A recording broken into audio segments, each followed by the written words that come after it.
What's up, guys? Today we're going to go over the top 3 things that you should do right after you dip into the Navy. Number 1, start memorizing your Navy ranks, Sailor's Creed, and General Orders. If you get those 3 things down pat, boot camp will be a lot easier for you. Pretty much anytime you get inspected or during drills or anything like that, they're going to ask you questions based on those 3 things. You'll also recite the Sailor's Creed every night right before you hit the rack. But you'll get such a good head start ahead of everyone else, because not a lot of people in depth take it seriously. They're like, oh, it's my last few months as a civilian, I'm just going to go crazy. Don't do that, because also in boot camp, they give you a depth test, which is pretty much, again, on those things, mainly ranks and like traditions and etiquettes.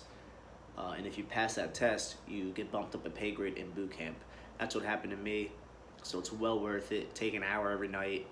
Not even, because there's really not that much information. Maybe a couple hours a week to really get those down pack, and really pay attention during your depth meetings and things like that, because it will definitely pay off in boot camp, and extra pay grade means extra money in your pocket. Number 2 is a given. Start getting physically fit. Some of you may already be physically fit and played sports in high school, things like that, but go ahead and start running your PRTs on your own.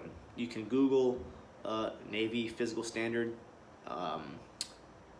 Navy Physical Standards, and you can look in your year group and kind of see what you need to do, push-ups, sit-ups, and run-wise, and start getting prepared for that before you go to boot camp, because again, it's just one thing that you can easily do on your own time that will make boot camp that much easier. And thirdly is something called an I Love Me binder. In the Navy, there's nothing but paperwork, and a lot of times paperwork gets lost.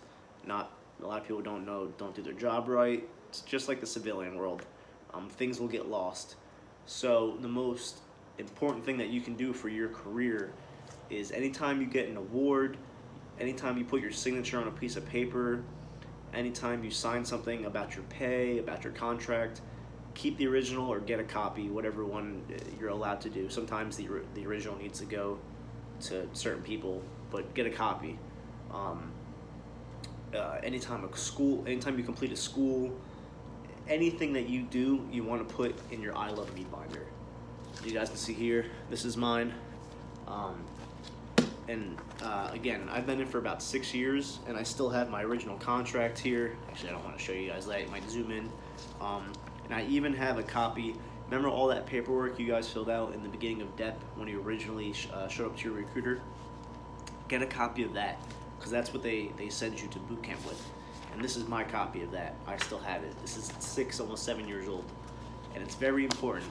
And once you're in the Navy, you'll have, once you run PRTs every 6 months, that all gets put into a system called PRIMS, and you can print out your PRIMS report, which has all of your PRT scores for every cycle that you've ran, all your awards, all of your qualifications, anything you do in the Navy, you want to put in your I Love Me binder, because I can't tell you how many times something hasn't been put into my official record, and the only way that they can do that and verify and trust you, saying like, hey, this is supposed to be my record, is if you can show proof.